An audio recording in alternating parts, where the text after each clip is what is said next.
بسم اللہ الرحمن الرحیم الحمدللہ رب العالمین والصلاة والسلام علی سیدنا مولانا محمد سید الاولین والآخرین وعلی آلہ واصحابہ اجمعین اما بعد۔ گزشتہ کی درس مثنوی کی 33ویں نشست میں جس موضوع پر ہماری گفتگو ختم ہوئی تھی وہ کلیلہ اور دمنہ کتاب کا تذکرہ ہوا تھا، جس میں مولانا روم نے کہا تھا کہ اگر کوئی تجھے بھٹکا رہا ہے تو کس طرح سے بھٹکاتا ہے، اس کی اگر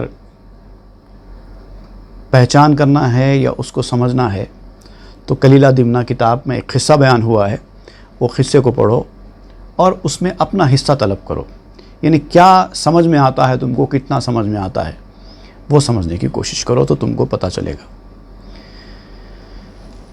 تو اب وہ قصہ جو اب بیان کرنے جا رہے ہیں مولانا روم، وہ غالباً وہ کلیلہ دمنہ ہی کا ایک واقعہ ہے۔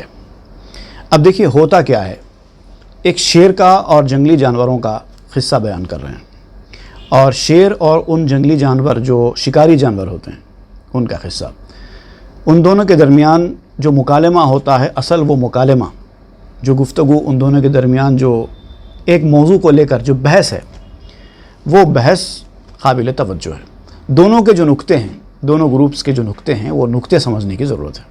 اب دیکھیے جو قصہ بیان کرتے ہیں۔ طائفہ نخچیر در وادی خش، بود شاں باشیر دائم کشمکش۔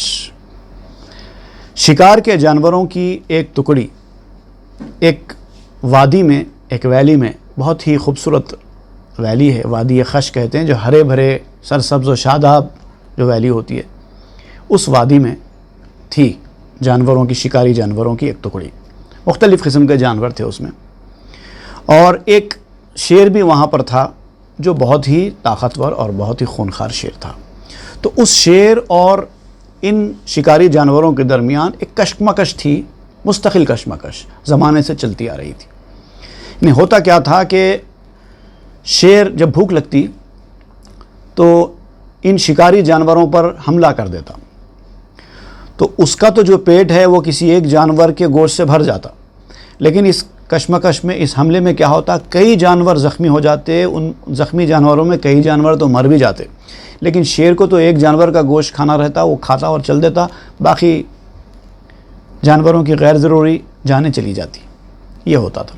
بس کہ آں شیرس کمی درمی ربوت، آں چرا بر جملہ ناخوش گشتہ بود۔ تو وہ شیر چونکہ گھات لگاتا تھا اور گھات سے اٹھا کر جانوروں کو لے جاتا تھا، تو ہو گیا کیا تھا، یہ جو چراگاہ تھی یہ سب جانوروں کے لیے ناخوشگوار بن گئی تھی، ناگوار بن گئی تھی۔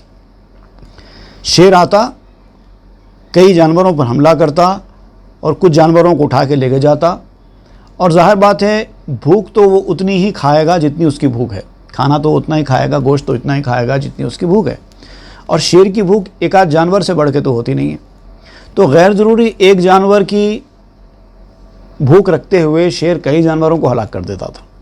تو اس سے جانوروں کے درمیان ایک ناگواری کی کیفیت پیدا ہو گئی تھی۔ ہیلا کردن نامدن ایشاں بشیر، کز وظیفہ ماتورا دادیم سیر۔ تو اب انہوں نے، سارے جانوروں نے مل کر ایک پلان کیا، ایک تدبیر کی، اور وہ تدبیر لے کر شیر کے پاس آئے نمائندگی کرنے کے لیے۔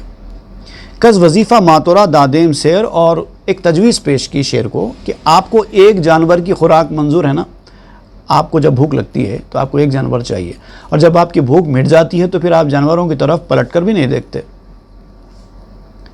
تو ظاہر بات ہے یہ لوگ شیر کے پاس ایسے وقت پہ گئے جبکہ شیر کھا پی کر بڑا سیر تھا، ورنہ تو شیر ان پر حملہ کر دیتا نا بھوک میں۔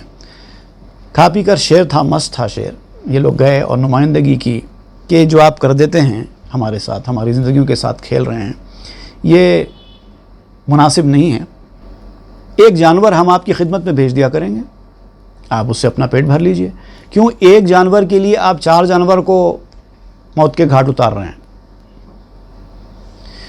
جز وظیفہ درپے سید میاں، تان اگردت تلخ برما ای گیا۔ انہوں نے شرط یہ رکھی کہ ہم جو جانور آپ کے پاس بھیجیں گے اس سے ہٹ کر کسی اور جانور پر حملہ نہیں کریں گے۔ راتب، جو راتب ہوتا نا، راتب ایسی چیز کو کہتے ہیں جو ریگولر کی جاتی ہے۔ تو ایک راتب ہوتی ہے، ایک جانور آپ کا راتب کے طور پر پہنچ جائے گا ڈیلی آپ کے پاس، اور آپ وہ راتب کو کھا لینا اور اپنی بھوک مٹا لینا، اس کے بعد پھر کسی جانور پہ حملہ نہیں کرنا، کسی شکار کے پیچھے نہیں آنا۔ یہ اگر آپ شرط ہماری منظور کرتے ہیں تو ہم روزانہ ایک جانور آپ کی خدمت میں بھیج دیتے ہیں۔ تا نگردہ تلخ برما ہی گیا، تاکہ یہ جو وادی ہے، یہ جو گھاس ہے، یہ خوبصورت جو ماحول ہے، یہ ہمارے لیے کڑوا نہ بنے۔ ہم اتنے اچھے ماحول میں، ایسی ہری بھری گھاسوں کے سرسبز و شاداب ماحول میں رہنے کے بعد بھی ہم خوش نہیں ہیں، کیونکہ ہم کو ہر وقت خوف لگا رہتا ہے، پتہ نہیں شیر کس پر آ کر اچانک حملہ کر دے۔ تو اب جو ہے ان کی اس تجویز کو پیش کرنے کے بعد اب شیر جواب دیتا ہے، گفت آرے گر وفا بینم نہ مکر، مکر ہا دیدم وسے ازید و بکر۔ تو شیر نے کہا کہ تجویز تو تمہاری اچھی ہے، اگر میں تمہاری اس تجویز میں وفاداری دیکھوں، مکاری نہ دیکھوں، تو یہ تجویز بہت اچھی ہے۔ کہیں ایسا تو نہیں ہے کہ تم مجھے تشتری میں نوالا کہتے نا، ویسا پیش کر کے کہیں مجھے کوئی فریب کا شکار تو نہیں کر رہے ہو؟ ایسا بھی ہو سکتا ہے، کیونکہ میں نے بہت سارے زید و بکر کو، زید و بکر سے مراد یہ کہ سو اینڈ سو یا فلاں فلاں، یا کئی لوگ زید اور بکر دو نام استعمال ہوتے ہیں زیادہ تر۔ زید و بکر مطلب انسان، جنرل آدمی، عام آدمی کو کہتے ہیں۔ تو ایسے عام آدمی کے میں نے مکر، دھوکے میں نے بہت دیکھے ہیں، اس طرح کا لالچ دیتے ہیں اور پھر ہم کو ہی جال میں پھنسا دیتے ہیں۔ اگر یہ ہے تو میں قبول کرنے والا نہیں ہوں۔ ایمانداری، وفاداری ہونا چاہیے اس تجویز کے پیچھے۔ من ہلاکے فعل و مکرے مردمم، من گزیدہ زخم مارو کشدمم۔ میں لوگوں کے اس طرح سے دھوکے، جو لوگوں کی حرکتیں ہیں، اس سے اب تک میں بہت تباہ ہوا ہوں۔ جیسا دودھ کا جلا چھاچھ بھی پھونک کے پیتا، مشہور ہے نا۔ تو شعر کہتا ہے کہ اس طرح کی باتیں میرے سامنے بہت آئی ہیں، لوگوں نے مجھے دھوکہ دیا ہے۔ اب جب مسلسل لوگ دھوکہ دیں تو پھر آدمی کسی چیز میں آگے بڑھنے کے لیے تیار نہیں ہوتا۔ جیسے آپ کو میں مثال دوں، کسی نے ضرورت کے تحت آپ سے قرض مانگا، آپ نے اس کو قرض دے دیا، اس نے آپ کو ڈبا دیا۔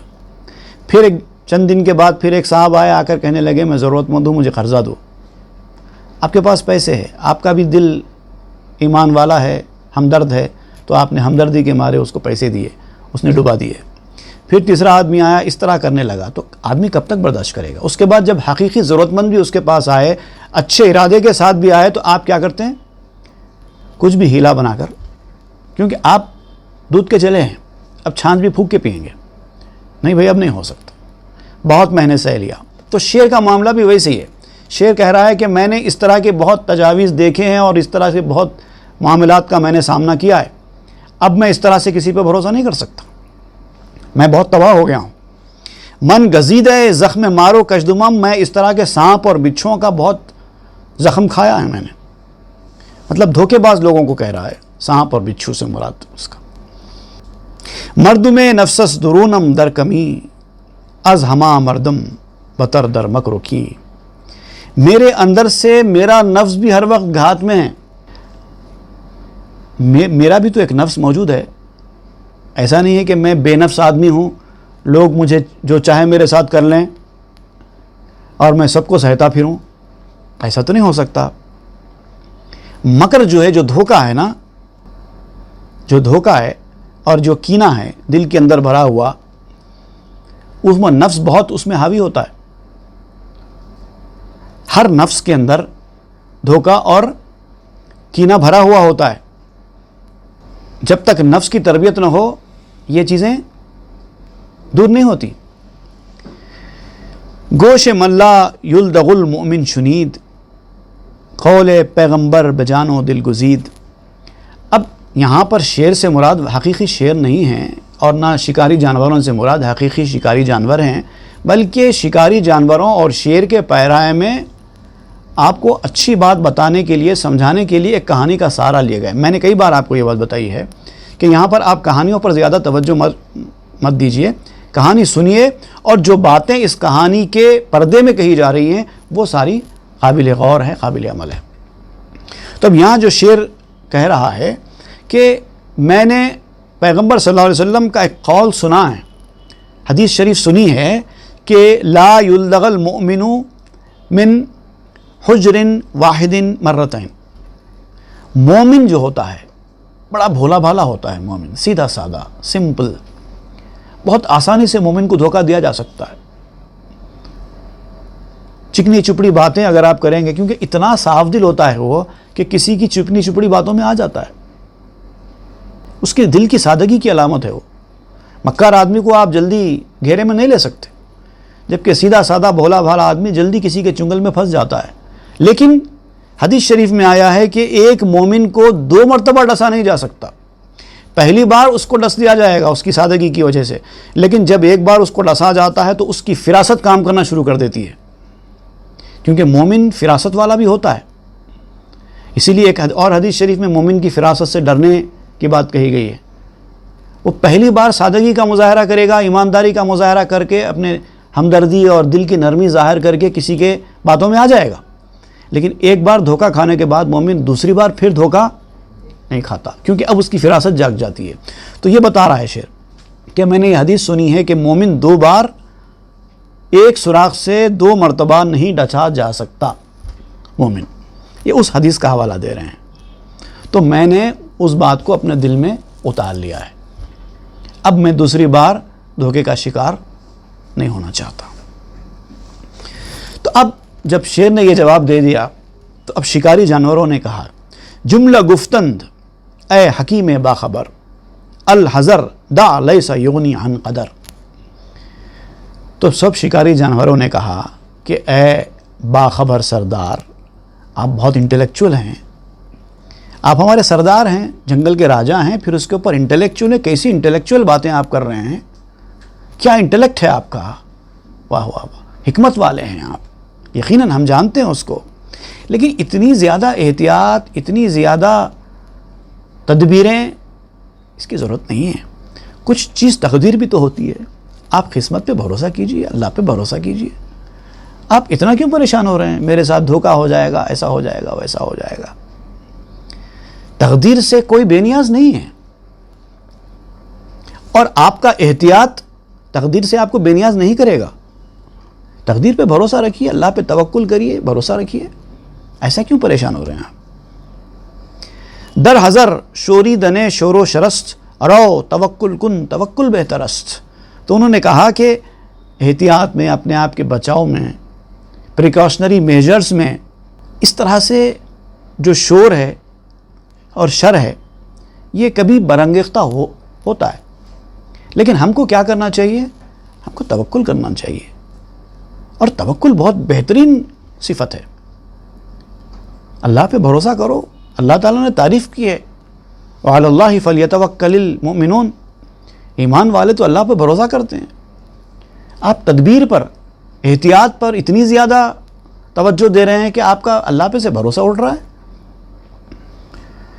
با خزاں پنجا مزن اے تند و تیز تا نگیرد ہم خزاں باتو ستیز. اے تیز اور تند شخصیت، یعنی کہتے نا بہت ہی فاسٹ دماغ کا آدمی، فاسٹ کام کرنے والا آدمی، متحرک، ایکٹیو. تو شعر سے یہ خطاب ہو رہا ہے کہ اے ایکٹیو شعر، آپ خدائی کا مقابلہ مت کرو. با خزاں پنجا مزن، قسمت کے ساتھ پنجہ آزمائی مت کرو. قسمت اپنی جگہ ہے، اس کے ساتھ پنجہ آزمائی مت کرو. تا نہ گیرت ہم خزاں باتو ستیز، تاکہ خدائی فیصلے سے آپ کا مقابلہ نہ ہونے پائے. اگر آپ تدبیر پر اتنا زیادہ بھروسہ کریں گے، اپنی محنت پر اتنا زیادہ، احتیاط پر اتنا زیادہ توجہ کریں گے، تو توکل ختم ہو جائے گا. تو پھر اللہ کے فیصلے کے ساتھ، قسمت کے فیصلے کے ساتھ آپ کی مقابلہ آرائی شروع ہو جائے گی. مردہ باید بود پیش حکم حق، تا نہایت زحمت از رب الفلق. جو رب فلق ہے، اگر آپ اس کے حکم کے سامنے مردہ نہ ہو جائیں، اتنی زیادہ احتیاط کر کے آپ جو کر رہے ہیں یہ ٹھیک نہیں ہے، اس کے فیصلوں کے سامنے مردہ ہو جانا ہے۔ اگر آپ اس کے سامنے، اس کے فیصلوں کے سامنے اپنے آپ کو زیر نہ کر دیں، مردہ نہ کر دیں، تو پھر کہیں ایسا نہ ہو کہ عذاب آئے اللہ کا آپ کے اوپر۔ اتنی زیادہ احتیاط کرنے کی کیا ضرورت ہے؟ بھروسہ بھی تو کوئی چیز ہے، اللہ پہ توکل کریے۔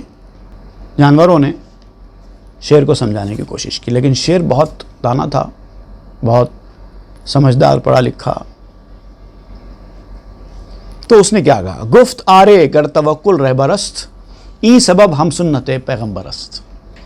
تو اس نے کہا بے شک توکل ہمارا رہبر ہے، توکل ہمارا رہبر ہے، ای سبب ہم سنت پیغمبرست، لیکن سبب کا اختیار کرنا بھی تو پیغمبر کی سنت ہے۔ اس طرح سے سبب کو ترک کر کے توکل اختیار کرنا یہ تو تعلیم ہی نہیں ہے۔ تم تو مجھے کہہ رہے ہو کہ میں سبب کو ہی ترک کر دوں، کوئی احتیاط کا مظاہرہ ہی مت کروں اور سیدھا سیدھا توکل کر کے بیٹھ جاؤں، ایسی تعلیم تو نہیں ہے۔ کیونکہ پیغمبر اتنے بڑی شخصیت ہے، وہ تو اسوہ حسنہ ہے ان کا اسوہ، انہوں نے تدبیر اختیار کی، انہوں نے سبب اختیار کیا، ان کی سنت ہے۔ اب ان کی سنت سے بڑا اور کیا ہو سکتا ہے؟ گفت پیغمبر بآواز بلند، بر توکل زانوے اشتر ببند۔ بآواز بلند پیغمبر نے کہا۔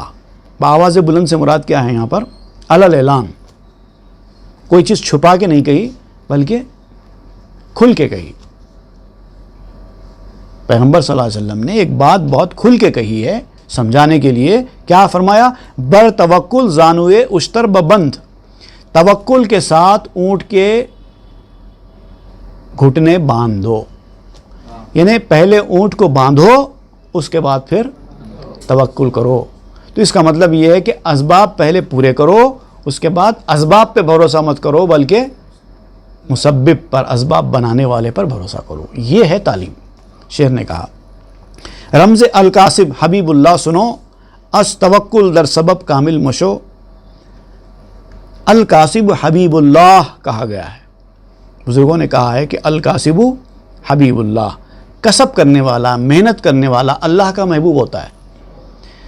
اللہ کے محبوب بندے محنت چھوڑ کر اللہ پہ بھروسہ کر کے گھر میں نہیں بیٹھ جاتے، اور ویسے لوگ اللہ کو پسند ہی نہیں ہیں۔ پسند وہی لوگ ہیں جو محنت کرتے ہیں اور پھر بھروسہ اللہ پر کرتے ہیں۔ اسی لیے کہا گیا القاسب حبیب اللہ، محنت کرنے والا، اس سے جو کچھ بن پڑ سکتا ہے، اس کے بساط میں، اس کے اختیار میں جو کچھ ہے سب کرنا، give 100%، then trust in God۔ یہ ہے تعلیم، اس کو کہا گیا ہے حبیب اللہ، اللہ کا محبوب بندہ ہوتا ہے وہ۔ از توکل در سبب کاہل مشو، توکل کا نام لے کر اپنی کاہلیت کو پروان مت چڑھاؤ، کاہل مت بنو۔ جو کاہل قسم کے لوگ ہوتے ہیں وہ محنت سے بچنے کے لیے اس طرح کی باتیں کرتے ہیں۔ کیا محنت کرتے؟ اللہ پہ بھروسہ رکھو، اس کو بھروسہ نہیں بولتے۔ در توکل کسب و جہد اولا ترست، تا حبیب حق شوی این بے ترست۔ توکل میں ضروری ہے کہ کمائی اور کوشش اور زیادہ کر دینی چاہیے۔ توکل میں کمائی ہونا اور کوشش اور زیادہ ہونا یہ بہتر ہوتا ہے، تاکہ تو اللہ کا محبوب بن جائے۔ یعنی کوشش کی جہاں تک بات ہے وہاں پر آپ کاہلی کا مظاہرہ نہیں کرنا، آپ سے جتنا ہو سکتا ہے اتنی محنت کرو۔ جیسا میں نے کہا give 100%، give your 100%، یہ ہے کوشش۔ اس کے بعد جب آپ نے 100% دے دیا، اب اس کے بعد میں نے 100% دے دیا مگر مجھے یہ پھل نہیں ملا، میں نے یہ کیا مجھے یہ نہیں ہوا، میں نے یہ کیا، یہ نہیں۔ آپ کا جو کام تھا آپ نے کر دیا، اب باقی چھوڑ دو اللہ پر، اس کو کہتے ہیں توکل۔ رو توکل کن تو با کسب امو، جہد می کن کسب می کن منہ بمو۔ اب خطاب کرتے ہیں، جو اکثر نسخوں میں یہ شعر نہیں ہے، لیکن میرے پاس سامنے جو نسخہ ہے اس میں یہ شعر موجود ہے۔ خطاب کرنے والے اس طرح سے خطاب کرے، اے چچا جاؤ، توکل کرو مگر کوشش کے ساتھ کرو. جیسے ہم لوگ بھی کہتے ہیں نا، کسی سے بات کر، چچا، اے چچا، یہ آپ کیا کر رہے ہیں؟ حالانکہ رشتہ ہو یا نہ ہو، لیکن ایک طریقہ کار ہے بیان کرنے کا. کوشش کے ساتھ ساتھ توکل کرو، کوشش کرو، کمائی کرو، جتنا ہو سکتا ہے اتنا. جہد می کن، کوشش کرو، کسب می کن، کمائی کرو، منہ بمنہ، سر بسر، جتنا ہو سکتا ہے اتنا پورا. جہد کن جد نما تاوار ہی، کر تو از جہدش بے مانی اب لہی. کوشش کرو، اپنے تن کو، اپنے جسم کو محنت مشقت میں ڈالو تو نجات ملے گی. اور اگر تو نے اس کوشش کو چھوڑ دیا تو تو بے وقوف ہے. کوشش پوری ہونی چاہیے. قوم گفتندش کہ کذب ضعف خلق، لقمہ تزویر داں بر قدر حلق. تو یہ جو قوم تھی شکاری جانوروں کی قوم، اب اس نے جواب میں شیر کو کہا کہ کوشش جو ہوتی نا، وہ اصل میں لوگوں کی کمزوری کی علامت ہوتی ہے. جو لوگ کمزور ہوتے ہیں وہ لوگ کوشش کرتے ہیں اپنے ایمان میں، اپنے توکل میں، وہ سہارا لیتے ہیں کوشش کا. کمزوری کی علامت ہے، لوگوں کی کمزوری کی وجہ سے ہوتی ہے کوشش. یہ فریب کا لقمہ ہے. یہ کوشش کی باتیں فریب کا لقمہ ہے. اگر ہوتا وہی ہے جو قسمت میں لکھا ہے. پس بداں کے کسبہا الضعف خاص، در توکل تکیہ بر غیر خطاست.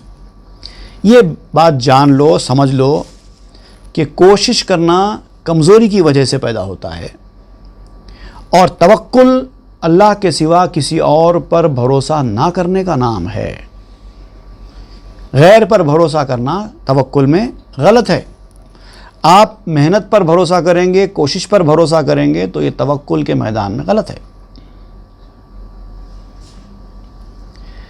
نیست قصبے از توکل خوب تر، چیست از تسلیم خود محبوب تر. کوئی کوشش بھی دنیا کی توکل سے بہتر نہیں ہے. سب سے بہترین صفت ہے توکل. کوئی کوشش بھی توکل سے بہترین نہیں ہے. اور اللہ کو خوش کرنے یا اللہ کی رضا و تسلیم سے زیادہ اللہ کے پاس کوئی چیز پسندیدہ نہیں ہے. رضا و تسلیم کا راستہ اختیار کرنا. اللہ نے جو دے دیا لے لیے، ہر چیز میں خوش ہے. کوئی چیز حاصل کرنے کی کوشش ہی مت کرو. کیوں کرتے؟ اللہ دینا ہے تو دے دے گا، نہیں دینا ہے تو نہیں دے گا. خوش رہو اس کے دیے ہوئے پر. کوشش کیوں کرتے ہو؟ دیکھیے ایکسٹریم ہے. عام طور پہ لوگوں کا ذہن بھی اس طرح سے کام کرتا ہے، اسی لیے اس موضوع پر بہت تفصیل سے بیان کر رہے ہیں. جو لوگ تقدیر پر بھروسہ کرنے والے ہیں وہ اتنا زیادہ تقدیر پر بھروسہ کرتے ہیں کہ کوشش ہی چھوڑ دیتے ہیں. اور جو لوگ کوشش کرنے والے ہیں وہ اتنا زیادہ کوشش پر منحصر ہوتے ہیں کہ توکل کی صفت چھوڑ دیتے ہیں. تو یہاں پر آپ وہی بات سمجھا رہے ہیں کہ یہ طریقہ بھی صحیح نہیں ہے، وہ طریقہ بھی صحیح نہیں ہے. بس گزیدن دز بلا سوئے بلا، بس جہن دز مار سوئے اژدہا. بہت سارے لوگ ایک مصیبت سے دوسری مصیبت کی طرف بھاگتے ہیں. کوشش کرنے والے بہت سارے لوگ ایک مصیبت کو چھوڑتے ہیں، دوسری مصیبت کے گلے پڑ جاتے ہیں.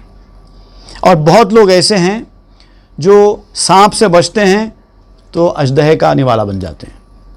آسمان سے گرا کھجور میٹ کا، وہ والا معاملہ ان کا ہو جاتا ہے. بس جہند جو ہے کودنے کو کہتے ہیں، ڈھکیلنا، کودنا، پل بیک، ریکوائل، پش بیک، اس طرح سے معنی. تو جو بہت سارے لوگ ایسے ہوتے ہیں جو سانپ سے پش بیک کرتے ہیں لیکن پھر اژدہے کے چنگل میں پھنس جاتے ہیں. تو محنت اور کوشش پر بھروسہ کرنے والے کبھی بھی پوری طریقے سے کامیاب نہیں ہوتے. یہ بتا رہا. ہیلا کرد انسان و ہیلش دام بود، آن کے جاں پنداشت خوں آشام بود. انسان تدبیر اختیار کرتا ہے اور اسی کی تدبیر اسی کے لیے جال بن جاتی ہے. یعنی جس کو اس نے جان سمجھا تھا وہی اس کی خون پینے والی چیز بن گئی. ضرورت سے زیادہ جب انسان محنت کرتا ہے تو محنت ہی اس کے لیے جان لیوا ثابت ہو جاتی ہے بعض وقت. کچھ تو سائیکولوجیکلی انسان محنت کا پھل نہ ملنے کی وجہ سے متاثر ہو جاتا ہے، کچھ اس کے محنت کا پھل اس کو نہ ملنے کی وجہ سے دلگیر ہو جاتا ہے، اپسیٹ ہو جاتا ہے، مایوس ہو جاتا ہے. محنت نہ کرنے والا کبھی مایوس نہیں ہوتا. بھائی میں نے محنت کیا ہی نہیں تو مجھے ملا ہی نہیں. میں نے اتنی محنت کی مگر مجھے محنت کا پھل نہیں ملا، لہٰذا وہ اپسیٹ ہو جاتا ہے. تو اس طرح سے دنیا میں ایسے بہت ساری چیزیں ہوتی ہیں کہ انسان محنت کرتا ہے مگر محنت کے حساب سے اس کو پھل نہیں ملتا. در ببستو دشمن اندر خانہ بود، ہیل ہے فرعون زیں افسانہ بود. اس نے دروازہ بند کر لیا. در ببست، اس نے دروازہ بند کر لیا. وہ دشمن اندر خانہ بود، جبکہ دشمن اس کا گھر میں ہی تھا. ہیل ہے فرعون زیں افسانہ بود، فرعون کا ہیلا بھی اسی طریقے کا ایک افسانہ تھا. یہ مراد کیا لے رہے ہیں یہاں پر؟ فرعون کو کسی جوتشی یا کسی کاہن نے یہ کہا تھا کہ آپ کی قوم میں ایک بچہ پیدا ہوگا جو آپ ہی کو ہلاک کرے گا ایک دن. تو اب فرعون نے اپنے آپ کو اس سے بچانے کے لیے جو تدبیریں اختیار کرنی تھی اس نے کی. جتنی کوششیں اس نے کرنی تھی ساری کوششیں اس نے کی. سارے بچوں کو مار ڈالا. جو اب بچہ ہی نہیں پیدا ہونا، کوئی لڑکا پیدا ہوگا اور وہ تمہاری جان کا دشمن ہوگا، تمہاری حکومت کو ختم کر دے گا. تو اب لہٰذا میری قوم میں کوئی بچہ ہی پیدا نہیں ہونا، اور اگر کہیں بچہ پیدا ہو جاتا اس کو مار ڈالتا. تو فرعون نے ہزاروں لاکھوں بچوں کو پیدا ہوتے ہی مار دیا، صرف اس خوف سے کہ کہیں وہ بچہ نہ پیدا ہو جائے جو میری زندگی لینے کا سبب بنے. لیکن موسیٰ علیہ السلام، جس کو اللہ تعالیٰ نے مقرر ہی کیا تھا اسی کام کے لیے، اسی فرعون کے دور میں پیدا ہوئے اور محفوظ رہے، پلے بڑے، یہاں تک کہ ان کی بود و باش، ان کی پرورش فرعون ہی کے محل میں ہوئی. تو اللہ تعالیٰ جب کسی کو زندہ رکھنا چاہتا ہے تو دشمن گھر میں ہی ہوتا ہے، وہ دشمن کو ہی پالتا پوستا ہے، ایسا ہوتا ہے. تو وہ بتا رہے ہیں دشمن گھر میں ہی تھا، اس نے دروازہ بند کر لیا. دشمن سے بچنے کے لیے اس نے اپنے گھر کا دروازہ بند کر لیا کہ تاکہ کوئی دشمن آ کر گھر میں اس کو نقصان نہیں پہنچائے. لیکن اس کا تو دشمن اس کے گھر کے اندر ہی تھا. وہ مثال دے رہا. تو ایسا ہوتا ہے، تقدیر اٹل ہوتی ہے، وہ کسی حالت میں ہو کر رہتی ہے. آپ کی تدبیر، آپ کی کوشش تقدیر کے سامنے کام نہیں آتی. صد ہزاراں طفل کش تاں کینہ کش، وہاں کے اومی جست اندر خانہ اش. تو اس کینے والے نے، فرعون نے، کتنے لاکھوں بچے مار ڈالے، اور جس کو تلاش کرتا تھا اس کو مار دیتا تھا. لیکن وہ جس کے لیے ان بچوں کو مار رہا تھا وہ بچہ تو فرعون کے ہی اپنے گھر میں تھا اور وہاں پرورش پا رہا تھا. دید اے ماں چوں بسے علت درست، رو فناکن دید خود در دید دوست. تو ہماری نگاہ میں بڑی خرابیاں ہیں. ہم حقیقت کو حقیقت کی طرح دیکھتے نہیں ہیں. جاؤ اپنی نظر کو، اپنے ثوابدید کو، اپنے دوست کی خوشی، اس کی ثوابدید میں فنا کرو. کیوں اتنا پریشان ہوتے ہو؟ اس کی مرضی کے سامنے سر تسلیم خم کرو، اس کے ہر حکم کو مانو، وہ جیسا رکھتا ہے رہو. یہ کیا ہے یہ ساری کوششیں کرنا، یہ اتنے احتیاط کرنے کی کیا ضرورت ہے؟ دید مارا دید او نعم العوض، ہست اندر دید او کلی غرض. اس کی ثوابدید، اس کی رضا، اس کی خوشی، اس کا حکم، اس کی مرضی، ہماری مرضی، ہماری ثوابدید کا بہترین بدل ہے. ہماری مرضی کی، ہماری خواہش کی کوئی اہمیت نہیں ہے اس کی رضا کے سامنے. اس کی رضا دیکھو، اپنی رضا کیا دیکھتے ہو؟ اور اسی کی رضا میں، اسی کی دید میں، اس کی نگاہ میں، اس کی نظر میں تمام جو مقاصد ہیں اس کے اندر موجود ہیں. تمام اغراض اسی کے اندر موجود ہیں. طفل تا گیرا وہ تا پویا نبود مرکبش جس کردن بابا نبود. دیکھیے بچہ جب تک پکڑنے والا چلنے والا نہیں ہوتا ہے، چھوٹا بچہ جب تک اس کو چلنا نہیں آتا، پکڑنا نہیں آتا، مرکبش اس کی سواری جز گردن بابا نبود، اس کی سواری اس کے بابا کی گردن کے سوا اور کوئی نہیں ہوتی. باپ اس کو اپنی گردن پہ بٹھا کے ہر جگہ لے کے جاتا ہے کیونکہ اس کو چلنا نہیں آتا. چوں فضولی کرد دست و پانمود در آنا افتاد و در کور و کبود. اور جب اس نے بات کرنا شروع کر دیا، جب وہ بولنے کے قابل ہو گیا، اپنے ہاتھ پیر نکال لیے، تو سمجھو کہ مشقت اور مصیبت کے اندھیرے میں پھنس گیا. اب اس کو کوئی گردن پہ اٹھا کے نہیں لے کے پھرتا. جب تک بچہ بولنے اور چلنے پھرنے کے قابل نہیں رہتا، کوئی چیز پکڑنے کے قابل نہیں رہتا، اس کی ہر ضرورت اس کا باپ پوری کرتا ہے. ماں چاپنا نہیں آتا تو ماں چاپ کے نرم کر کے کھلاتی ہے. پکڑنا نہیں آتا تو روتا ہے تو اٹھا کے دیتی ہے. چلنا نہیں آتا تو گردن پہ بٹھا کے لے کے چلتے ہیں. لیکن جیسے جیسے جو چیز اس کو آنے لگتی ہے، کوئی کچھ نہیں کرتا، صرف منہ میں ڈال دیتے ہیں.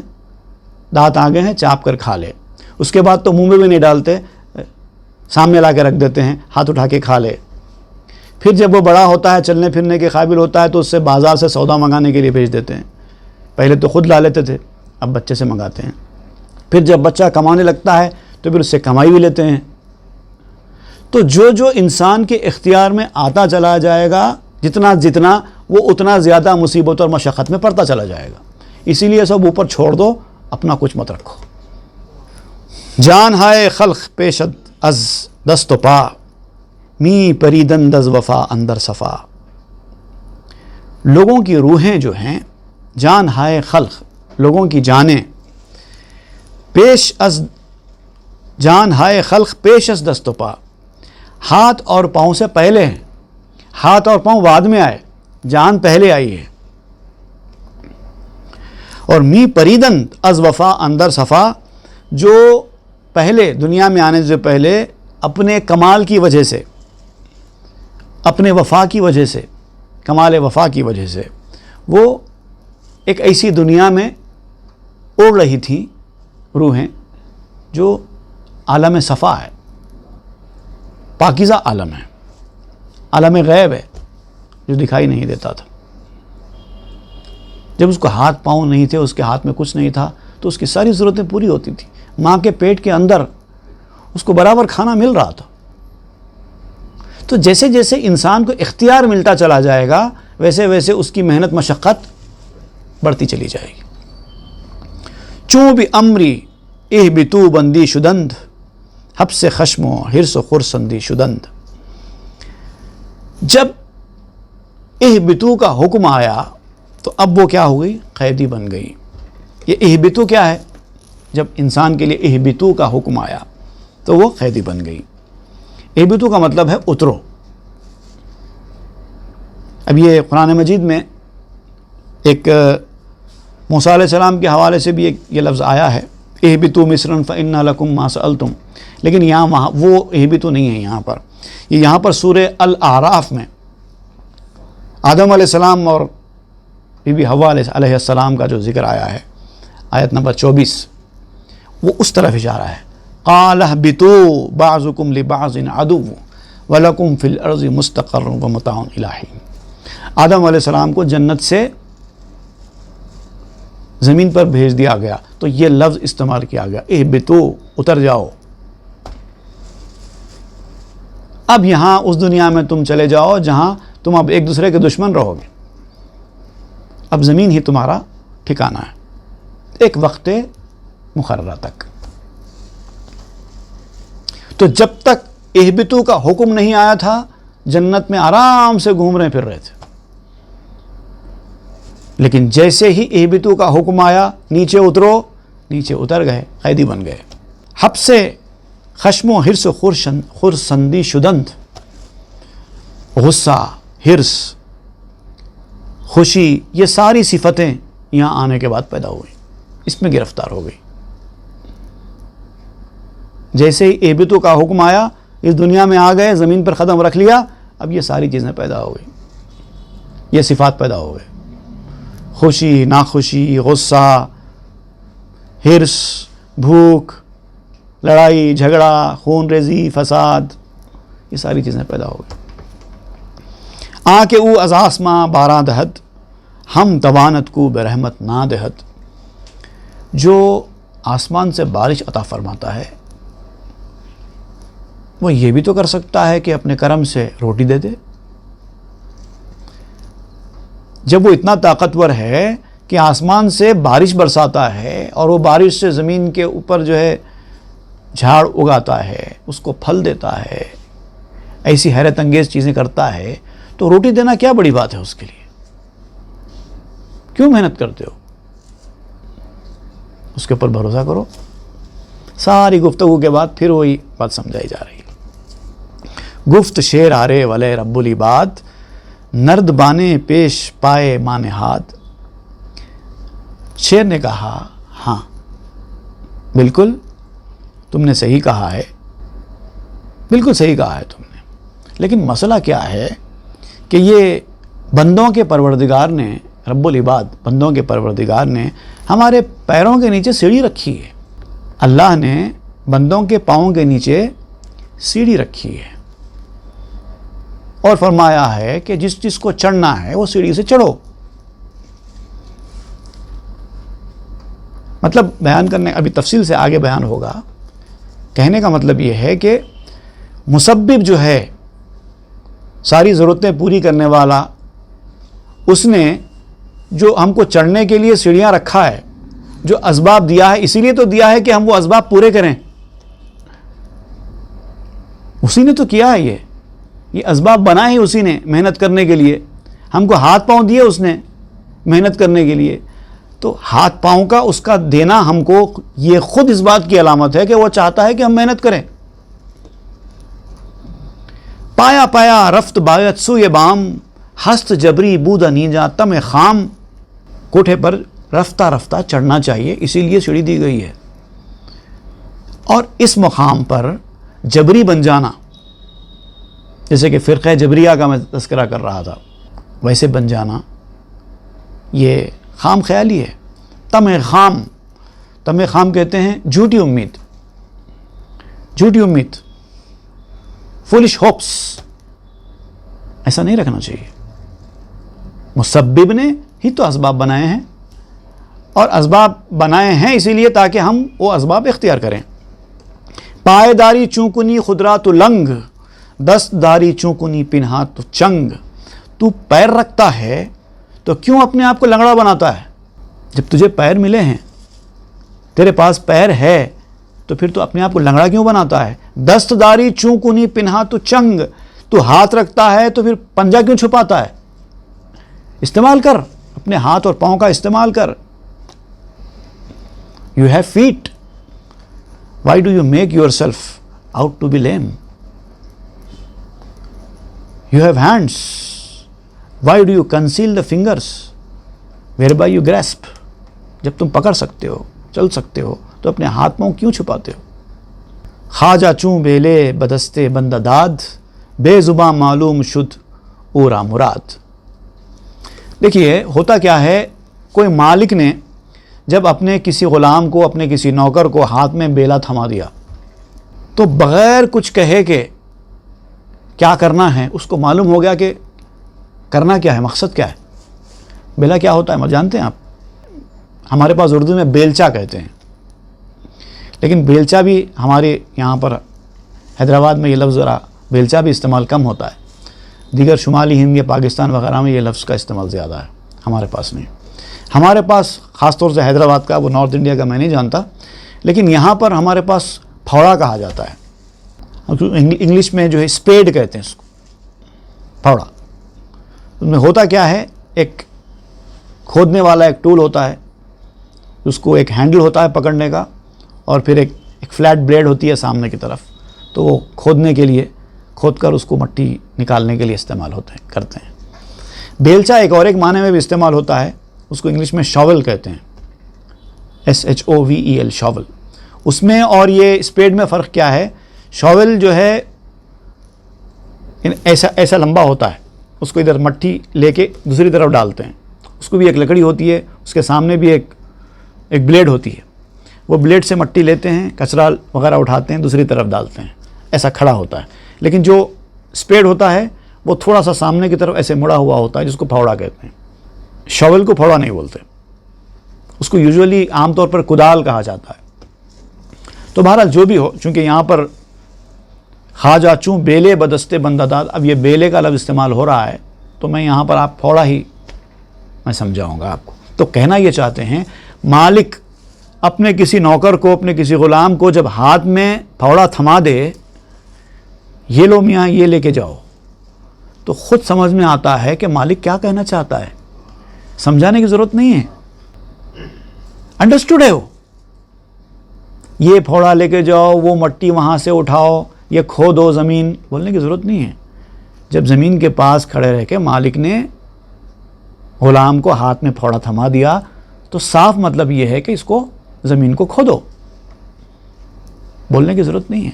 تو ویسے یہ سمجھا رہے ہیں کہ دست ہمچوں بیل اشارت ہائے اوست، آخر اندیشی عبارت ہائے اوست. تو اس طرح سے یہ پھاوڑے کی طرح ہاتھ پاؤں بھی اشارے ہیں، اللہ کے دیے ہوئے اشارے ہیں. کیا کرنا ہے ہم کو؟ ہاتھ دیے ہیں، مطلب کیوں دیے ہیں؟ کیا بولیں کہ یہ ہاتھ ہے میں تم کو دے رہا ہوں، اس سے کام کرو؟ ضرورت ہی نہیں ہے بولنے کی. جب ہاتھ دیے ہیں تو مطلب یہ ہے کہ کام کرو. جب پاؤں دیے ہیں کہ مطلب یہ ہے کہ چلو. جب دانت دیے ہیں کہ مطلب یہ ہے کہ چابو. بولنے کی ضرورت نہیں ہے. یہ ہے اشارے. چوں اشارت ہاش راہ بر جا نہیں، در وفائے آں اشارت جاں دہی. جب تو ان اشاروں کو لے کر اپنے دل پر جما لے گا تو ان اشاروں کو پورا کرنے میں اپنی جان لگائے گا. پس اشارت ہاش اسرارت دہد، بار بردار زتو کارت دہد. جب یہ اشارے تجھے اپنا راز بتائیں گے تو تیرا بوجھ ہلکا کر دیں گے اور تجھے کام دیں گے. جب ان چیزوں کے اشارے تو سمجھے گا ہی نہیں تو پھر ایک بوجھ رہے گا. کیوں ہے میرے جسم کے اوپر یہ دو ہاتھ؟ ایک بوجھ ہے. نہیں ہوتے تو کتنا اچھا تھا، میں ان کو سنبھالتے پھر رہا ہوں. مجھے معلوم نہیں ہے نا کیوں دیے گئے ہیں، اور جن کو دیے گئے ہیں ان کو پتا ہے جب ان کو نہیں ہوں گے تو وہ افسوس کریں گے ہائے میرے کو نہیں ہے، کیونکہ ان کو معلوم ہے اس کے اشارے. حاملی محمول گردانت ترا، قابلی مقبول گردانت ترا. تو بوجھ اٹھائے گا، جو تو بوجھ اٹھانے والا ہے تو تجھے سوار کریں گے، اس سواری کے اوپر سوار کرے گا. تو حکم ماننے والا ہے تو تجھے مقبول بنائے گا. تو یہ ہاتھوں کا بوجھ اٹھا کر پھرے گا تو یہ ہاتھ تیرے کام میں آئیں گے. تو اس طرح سے تو حکم کی تعمیل کرے گا تو مقبول بنے گا. جب اللہ نے ہاتھ دیے ہیں تو ان ہاتھوں کا استعمال کرے گا تو اللہ کا محبوب بنے گا. قابل امر وے قابل شوی، وصل جوئی بعد ازاں واصل شوی. تو اس کے حکم کو قبول کرنے والا ہے تو دربار کے قابل ہو جائے گا. تو اس کے پاس جانے کی صلاحیت تیرے اندر پیدا ہوگی، تجھے وہ توفیق حاصل ہوگی کہ تو اس کے دربار میں پہنچ سکے. کیونکہ اس نے تجھے ہاتھ دیے ہیں، اب تو ہاتھوں کو استعمال کرے گا. اس نے تجھے پاؤں دیے ہیں تو ان پاؤں کو استعمال کرے گا تو قابل بنے گا. وصل جوئی تو اس سے ملاقات چاہتا ہے تو اس کے وصل کا طالب ہے. بعد ازاں واصل شوی، پھر اس کے بعد تو وصال والا بن جائے گا. تو کوشش کرنا ضروری ہے. رازوں کو سمجھو. قدرت کیا چاہتی ہے؟ قدرت چاہتی ہے کہ ہم محنت کریں. ایسا توکل اللہ نہیں چاہتا کہ جو محنت سے بے نیاز کر دے انسان کو. صحیح شکر نعمت قدرت بوت، جبر تو انکار آن نعمت بوت. کوشش کرنا قدرت کی نعمت کا شکر ادا کرنے کا نام ہے. جب اللہ نے تم کو ہاتھ دیے ہیں تو ہاتھ کو اگر تم اللہ کی نعمت سمجھتے ہو تو اس نعمت کا شکر ادا کرنا ہی یہی ہے کہ اس ہاتھ کو استعمال میں لائیں.